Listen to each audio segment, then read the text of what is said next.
বাবা, তোমাকে আমি অনেক এই বিষয়টা নিয়ে অনেক কষ্ট দিছি, আল্লাহর রাস্তায় তুমি আমাকে মাফ করে দিও। আমি আসলে এমন একজনকে পছন্দ করছি যেই কারণে তোমার হৃদয়ে কষ্ট লাগছে। আমার নাম হচ্ছে সুহেল, আমি গাজীপুর থেকে আসছি। আমি একটা গ্রুপ অফ কোম্পানিতে আছি অফিসার হিসেবে।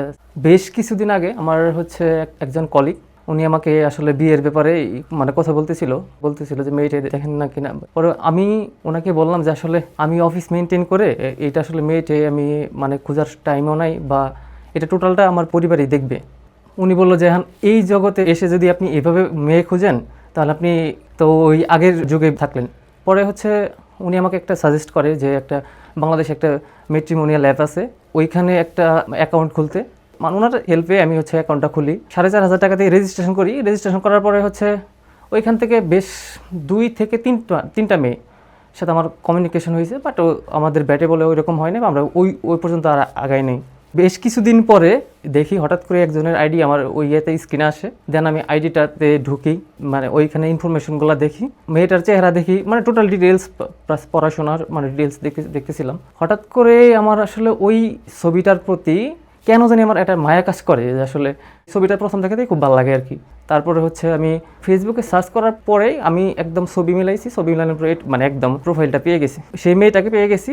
ওনার মেসেঞ্জারে নক করি, 3-4 দিনের মধ্যে কোনো রিপ্লাই পাইনি। পরে আবার নক করছি, এরকম করে আমার 1-1.5 মাসের মতো ছিল আর কি। 1-1.5 মাস পরে উনি রিপ্লাই করছে। মাঝে মাঝে নক করতেন? আমার নক করার সিস্টেমটা ছিল জাস্ট আমি ওনাকে সালাম দিতাম, ওই নকগুলা প্রত্যেকটা মেসেজ সালামেরই মেসেজ। পরে উনি রিপ্লাই করেন, রিপ্লাই করার পরে হচ্ছে আমি ওনাকে আসলে প্রথমেই বলি নাই যে আমি আসলে ম্যাট্রিমোনিয়াল থেকে আপনাকে দেখে নক করছি। পরে কথা বলার পরে বললাম যে আপনাকে আমার খুবই ভালো লাগে। পরে বলতেছে যে আপনি আমাকে কোথা থেকে পাইছেন। পরে বলি যে আমি আপনাকে ফেসবুকে স্ক্রল করতে করতে আমার সাজেশনে চলে আসছে, দেন আপনাকে নক করছি। ওইভাবে আমাদের কথাটা হচ্ছে ম্যাট্রিমোনিয়ালের কথাটা হাইড করে আমাদের কথা চলছিল। কিছুদিন যাওয়ার পরে আমি ওনাকে ডিরেক্টলি বলি যে আসলে আপনার আইডিটা আমি ম্যাট্রিমোনিয়াল থেকেই পাইছি, ইভেন ওইখানে হচ্ছে দেখেই আপনাকে নক করছি। ইভেন আমি জানি যে আপনি এই মুহূর্তে সিঙ্গেল। আগ্রহ নিয়ে কথাবার্তা আমাদের চলার পরে আসলে আমি একদিন আমার বাবাকে, পরে হচ্ছে আমার বিষয়গুলো হচ্ছে আমি টোটালি আমার ফ্যামিলিকে শুরু থেকে অবহিত করি যে আমার এই ঘটনা। এর মধ্যে একটা কাহিনী হচ্ছে, মেয়েটা হচ্ছে আমার চেয়ে বয়সে বড়, 2 বছরের মতো আর কি। পরে হচ্ছে আমার বাবাকে এটাও জানাই যে উনি আমার চেয়ে বড়, ওনার একটা অ্যাক্সিডেন্টও ছিল, ওনার একটা অতীতও ছিল, আগে একটা বিয়ে ছিল। জি। আপনার? না, আমি আনম্যারিড। পরে উনি আমাকে বলে যে আমাকে আপনার কেন ভালো লাগে। পরে আমি বলি যে আসলে আমি যদি আপনাকে আমার চোখটা দিয়ে দিতে পারতাম, বুঝাতে পারতাম যে আপনাকে আমার কতটা ভালো লাগে, বা আমার চোখ আপনাকে কতটা ভালো লাগে, আমি তাকে বলছি। বলার পরে হচ্ছে যে উনি পরে বলে আমাকে আপনি কথা বলেন, এই ডিসিশনে আমরা এখনই পৌঁছাইতেছি না, বা এটা পরে দেখা যাবে, জাস্ট আমরা কন্টিনিউ করতে করতে একটা সময় 2025-এর মার্চ এপ্রিলে তাদের লিচুর বাগান ছিল হয়তো। পরে উনি আমাকে বলতেছে যে আমার ওইখান থেকে লিচু প্লাস আম পাঠাই দিবে। পরে বললাম যে আম পাঠানোর দরকার নাই, আমি এখান থেকে কিনে নিব। অ্যান্ড আমি কেন বললাম আমি এখান থেকে কিনে নিব, উনি আমাকে বলতেছে যে আপনি তাহলে আপনার টাকারই দেখালেন, গরম দেখালেন। হ্যাঁ। পরে ওই জায়গা থেকেই আসলে আমাদের একটা মনোমালিন্য তৈরি হয়। মনোমালিন্য তৈরি হওয়ার পরে মোটামুটি 3 মাসের মতো আমাদের কথা হয় না। এভরি আওয়ার আমি ওনাকে নক করার চেষ্টা করছি, উনি মেসেজ সিন করছে, কল দেখছে, তারপরে উনি রিপ্লাই দেয়নি। লাস্ট হচ্ছে আমার জবের পাশাপাশি আমি আইএলটিএস প্রিপারেশন নিচ্ছি, আমি বাইরে চলে যাবো, এরকম একটা প্ল্যান আমার। ওনাকে জানাইলাম তো আমি তো দেশের বাইরে চলে যাব, এখনও কি আমার উপর রাগ করে থাকবেন, কথা কি হবে না? উনি ওটা রিপ্লাই করেন, আমাদের সম্পর্কটা আবার স্বাভাবিক হয়ে যায়। দেন হচ্ছে আমরা আবার কথা বলতে থাকি। এই সময়ে আমার পরিবারকে জানানোর পরে পরিবার আমার উপর একটা প্রেশার দেয় যে আসলে মেয়েটার সাথে আমাদের কথা বলা উচিত। ওনার যে আগের বিয়ে ছিল সেটা তো আপনার পরিবার জানতো? জানে, সব জানে। আমার জানার পরও পরিবার রাজি ছিল? হ্যাঁ। আপনার এ ব্যাপারে কোনো আপত্তি ছিল না? আমার পরিবারের যে কথাটা ছিল যে তুমি যদি সুখে থাকো সেই ক্ষেত্রে আমাদের কোনো সমস্যা নেই, আর তুমি যদি মনে করো যে ওর কাছে হ্যাপি থাকবা আমাদের কোনো সমস্যা নেই, সেই ক্ষেত্রে আমাদের সহযোগিতা তোমার সাথে থাকবে ইনশাআল্লাহ। খুবই ভালো কথা। এই জায়গা থেকে আমার পরিবারের মধ্যে একটা আগ্রহ তৈরি হয়েছে যে কথা বলার জন্য, বিয়ের বিষয়ে বা মেয়েটাকে জানাশোনার জন্য ওনারা কথা বলতে চায়। ইভেন আমি ওনাকে রিকোয়েস্ট করি, বারবার অনেক রিকোয়েস্ট করা হয়েছে, যে মিনিমাম 50 বার আমি কি রিকোয়েস্ট করি নাই ওনাকে যে কথা বলতে। উনি বলতেছে আপাতত আমি এখন কথা বলতে। আপনি রিকোয়েস্ট করেছেন যেন আপনার পরিবারের সাথে একটু কথা বলে। ইভেন আমার মা একদমই নরম মনের মানুষ, একদম নরম টাইপের লোক। মেয়েটার মাও মারা গেছে, মেয়েটার মা ছিল না। এইটা শোনার পরে আমার মা মেয়েটার প্রতি দুর্বল হয়ে যায়, দেন হচ্ছে কথা বলতে চায়। আমি ওনাকে বারবার অনুরোধ করি, উনি কথা বলেন। পাত্রী কথা বলতে চায় না আপনার পরিবারের সাথে, বলছে যে এখন কথা বলতে পারবো না, আমি কিছুদিন আমার টাইম লাগবে কথা বলতে। আমি ওকে, কোনো সমস্যা নাই। আমার বাবা ওই দিন মনই খারাপ করছে।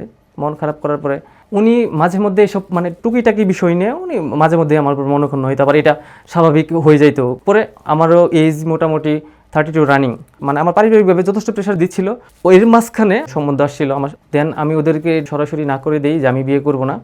আমার আসলে মনে হইতো যে আসলে ওনার প্রত্যেকটাই আমার আসলে ব্লাডের কোনায় কোনায় ঢুকে গেছে, আমার বিষয়টা এমনই মনে হইতো। যাকে আপনি ম্যাট্রিমোনিয়ালে দেখেছেন। হ্যাঁ, আরেকটা কথা বলে নিই, উনি হচ্ছে একটা প্রতিষ্ঠানে মানে চাকরি করে। এর মধ্যে আমি একদিন ফাজলামি করে বলি যে আসলে আমি আপনাদের বাড়িতে যাব, অ্যান্ড ওনার কথা হচ্ছে যে বাড়িতে আমি না বলা পর্যন্ত আমার বাড়িতে ঢুকবেন না, আমি যেদিন আসতে বলবো ওই দিন আসবেন, আপনার ইচ্ছে আসবেন না, সোজা হিসাব। এর মধ্যে ওর বার্থডে ছিল হচ্ছে নভেম্বরের 14 তারিখ। প্ল্যান করছি যে উনি যেহেতু আমাকে না করলে আসতে পারে না, আমি ওনাকে না জানাই যাব। পরে আমি 5 দিন আগে টিকিট কেটে ফেলি ট্রেনের, 13 তারিখ রাতে এখান থেকে যাই। পরে যাওয়ার পর আপনাদের দুইজনের বাসা ছিল আলাদা আলাদা ডিস্ট্রিক্টে? ডিস্ট্রিক্ট বলতে আলাদা আলাদা বিভাগ। আমি ওইখানে যাই, যাওয়ার পরে ওনাকে নক দেই যে আমি তো এখানে আসছি, আসলে এটা বলি নাই, এটা আপনি যাই মনে করেন যে আমি আপনাকে বলি নাই, আমি আসছি আর আপনি পারলে আমার সাথে দেখা করতেও পারেন নাও করতে পারেন। পরে রাগ হয়েই বলে যে আমি দেখা করব না, আপনি চলে যান। আমি কিছুক্ষণ স্টে করি ওইখানে, স্টে করার পরে হচ্ছে আবার ফোন দেই, উনি বলতেছে আপনি থাকেন 5টা মিনিট থাকেন, আমি বেরোচ্ছি।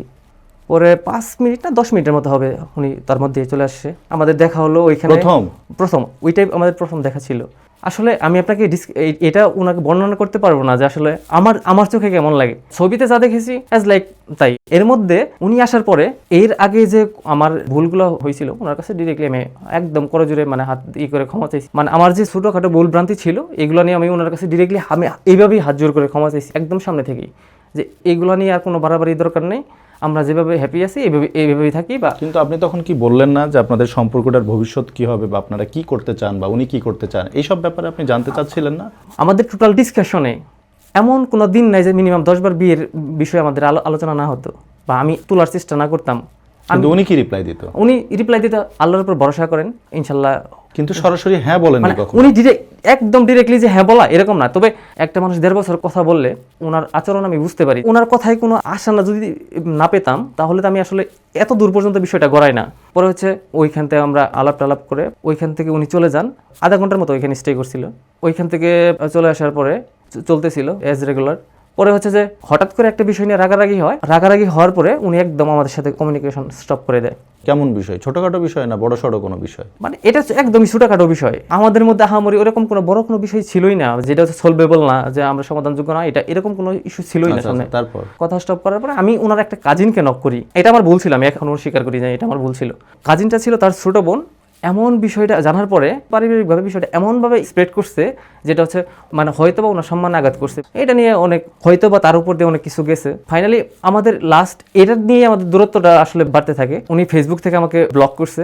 সেদিন আমি সারা রাত ঘুমাই নাই। পরে ফজর নামাজ পরে আমি ছাদে গেছি, ছাদে যায় আমার যখন এই বিষয়টা আমার মাথায় আসছে, আমি চিৎকার করে কাঁদছি। কাঁদার পরে ওকে আমি টেক্সট করছি, আমার এই পৃথিবীটা আমার কাছে জেলখানা মনে হয় একদমই। পরে টোটাল বিষয়টা আমার টোটাল ডিপ্রেশনের বিষয়টা, আমি ওই সময় কী পরিমাণ ডিপ্রেশনে ছিলাম আমার পরিবারও জানে। এই বিষয়টা দেখে আমার পরিবার ডিসাইড করে যে আসলে ওনারা ডিরেক্টলি মেয়ের বাড়িতে যাবে। জানুয়ারি 21 তারিখে আমরা হচ্ছে ওইখানে গেছি পরিবার সহ, সবাই মিলে। আমার বাবা সহ ছিলেন ওইখানে। তাদের বাসায় যাওয়ার পরে হচ্ছে আমি বাসার ভিতরে যাইনি, আমার বাবা ওনারা গিয়ে ডিরেক্টলি হচ্ছে মেয়ের বাবার সাথে কথা বলেন। মেয়ের বাবাকে বলেন যে আসলে আপনার মেয়েটাকে কি বিয়ে দিবেন? উনি বলেন যে মেয়ে যেহেতু আছে আমাকে তো বিয়ে দিতেই হবে। তখন এভাবে মানে টোটাল ঘটনাটা আমার বাবা ওনার বাবাকে খুলে বলেন। পরে খুলে বলার পরে উনি বলেন যে আমার তো মানে ওনার একটা আর্জেন্ট কাজ ছিল, উনি তাড়াতাড়ি বেরিয়ে যাবেন। পরে উনি বলে গেলেন যে আপনারা একটা কাজ করেন, নাস্তা রাস্তা করে ফোন নাম্বার প্লাস ঠিকানাটা দিয়ে যান, আমি খোঁজ খবর নিয়ে আমি আপনাদের জানাবো। ওনার বাবা চলে গেলেন, যথেষ্ট ভালো কথা বলছেন। চলে যাওয়ার পরে ওনার একটা কাজিন পরিচয় দিয়েছে। উনি ডিরেক্টলি বলতেছে হ্যাঁ আপনারা এখানে আসছেন কেন, আমরা বিয়ে দিব না, আপনারা চলে যান। মেয়ের কাজিন আমার বাবাকে বলতেছে যে আসলে আপনারা এখানে আসছেন কেন। পরে আমার বাবা বলছে ঠিক আছে আমরা চলে যাব, কোনো সমস্যা নাই, কিন্তু মেয়েটার সাথে আমি জাস্ট একটা মিনিট আমি কথা বলতে চাই। আমার বাবা ওনাদের কাছে এভাবেই অনুরোধ করেছে আমি একটা মিনিট ওনার সাথে কথা বলতে চাই। ওনারা বলে যে মেয়ে অফিসে গেছে, মেয়ে বাসায় নাই। আমরা হচ্ছে ওনার পরিবারের কাছে সম্মতি নিয়ে ওনার অফিসে যাই। অফিসে গিয়ে জিজ্ঞেস করি, ওইখান থেকে অফিসের লোকজন রিপ্লাই করেন যে আসলে উনি আজকে আসে নাই। ইভেন আমি মেয়ের সাথে কন্ট্যাক্ট করব, আমার জানা নাম্বারটা বন্ধ, টোটালি কোনোভাবে আমি ওনার সাথে রিচ করতে পারতেছিলাম না। তারপর কি হলো? যখন রিপ্লাই করে যে উনি আসে নাই, তখন আমরা বুঝতে পারি যে আসলে মেয়ে বাড়িতে আছে। এই সময় আমার বাবা, আমি এক প্রকার আমার বাবার জড়াই ধরে ওই সময় ওইখানেই অন স্পটে আমি কেঁদে ফেলি। আমার বাবার চোখ আমার কি বলবো আর, আমার চোখের চেয়ে আমার বাবার চোখ দিয়ে জোরে ওই সময় পানি পড়তেছিল। আমি তো বাবার কষ্টটা আমি বুঝতে পারছি যে ওই জায়গায় ওনার মানে কাজিনরা যেভাবে করছে, আমি ওই সময়ই বাবার কাছে কইছি বাবা তোমার সন্তানের জন্য অন্ততটুকু এই অপমানটুকু কারোর কাছে বলার দরকার নেই, ভুলে যাও। আমি বলি যে আমাকে মাফ করে দাও, ওইখানেই শেষ। আমার বাবা সবচেয়ে কষ্ট পাইছে হচ্ছে যে ওনারা ওই মেয়েটাদের দেখা করে নেই, অনেক কষ্ট পাইছে। এটার জন্য আমি আসলে বাবার মানে জানি না আমি বাবার কি আছে কিভাবে আমি মাপ চাইবো। বাবা, তোমাকে আমি অনেক এই বিষয়টা নিয়ে অনেক কষ্ট দিছি, আল্লাহর হস্তে তুমি আমাকে মাফ করে দিও। আমি আসলে এমন একজনকে পছন্দ করছি যেই কারণে হয়তো বা তোমার মানে হৃদয়ে কষ্ট লাগছে। বাবা, তুমি তোমার সন্তানের মতো তাদেরকেও ক্ষমা করে দিবা, এটুকুই চাই। আর শেষ পর্যন্ত ওই মেয়েটার সাথে আমার বাবা আর দেখা করতে পারেনি, অনেক চেষ্টা করার পরেও। মানে এত দীর্ঘ জার্নি করে যাওয়ার পর আমরা টোটালি 314 কিলোমিটার জার্নি করে গেছি ওইখানে, যাওয়ার পরেও দেখা করতে পারিনি। এটা আমার জন্য একটা মানসিক যন্ত্রণাকর ছিল। তারপর ফিরে আসার পরে হচ্ছে আমার কাছে পুরো পৃথিবীটাই আমার কাছে মনে হয়েছে যে একদমই এটা আমার জন্য জেলখানা। এখন ওনার সাথে আমার আজ অবধি কোনো যোগাযোগ নাই। মেয়েটার উদ্দেশ্যে একটা কথাই বলতে চাই, আমি আসলে কতটুকু ভালোবাসতাম হয়তো বা এটা আসলে আমি ডিসক্রাইব করতে পারবো না এইখানে, বা ডিসক্রাইব করা পসিবল না। তবে আমি মনে করি আমার টুকিটাকি যে ভুলগুলো আছে, এই ভুলগুলো ক্ষমা করে দিয়ে এটাই রিকোয়েস্ট যেন সব কিছু ভুলে আমরা সম্পর্কটা স্বাভাবিক করে এবং কি এই সম্পর্কটা দ্রুত একটা রূপ দিতে পারি। আপনাকেই চাই।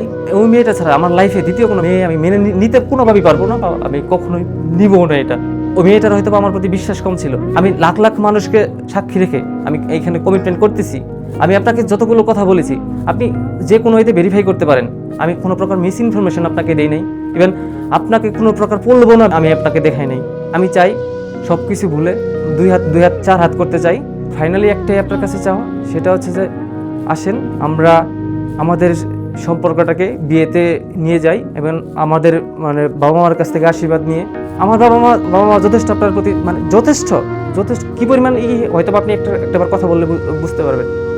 আমি আবার আপনার কাছে বিনয়ের সহিত অনুরোধ করি, আপনি সব কিছু বলে অন্তত ফিরে আসেন। আমার জীবনটা আমি যেন স্বাভাবিকভাবে আমি চলতে পারি, এইটুকুই আপনার কাছে আমার লাস্ট চাওয়া। ছোট্ট রিকোয়েস্ট আছে আজ আপনাদের প্রতি, এই প্রোগ্রামটা এপিসোডটা এই পর্বটা আপনারা প্রচুর পরিমাণ শেয়ার করবেন। আপনাদের কাছে হয়তো ওনার গল্পটা অত বেশি আকর্ষণীয় নাও মনে হতে পারে, সবার নিজেকে প্রকাশ করার ভঙ্গিটা সমান হয় না। খুব করে দরকার সেই মেয়েটার কাছে প্রোগ্রামটা যেন পৌঁছায়। আমি আপনাকে অনুরোধ করতে চাই, যে মেয়েকে নিয়ে কথা হচ্ছে এতক্ষণ ধরে, তাকে অনুরোধ করতে চাই, আপনার যদি তাকে এমনও হতে পারে পছন্দ নয়, কি চেহারা, কি আর্থিক অবস্থা, কি ফ্যামিলি স্ট্যাটাস, যদি পছন্দ নাই হয়ে থাকে আপনি সরাসরি তাকে জানিয়ে দেন মানুষটা খুব বেশি ভালো নাই। এই মানুষের দীর্ঘ নিঃশ্বাস এটা কিন্তু বড় খারাপ জিনিস। আপনি এভাবে তাকে ঝুলিয়ে রেখেন না, আপনি তাকে পরিষ্কারভাবে জানিয়ে দেন যে তাকে পছন্দ না অথবা পছন্দ। এটা আমাদের পরামর্শ, আপনি গ্রহণ করবেন আমাদের পরামর্শ, এটা আশা করছি। ওনারা বিবাহ বন্ধনে আবদ্ধ হোক, আমরা এই দোয়া করে আজকের মতো বিদায় নিচ্ছি। আশা করি এখান থেকে আপনি মুক্তি পাবেন। দোয়া রইল আপনার জন্য। আসসালামু আলাইকুম।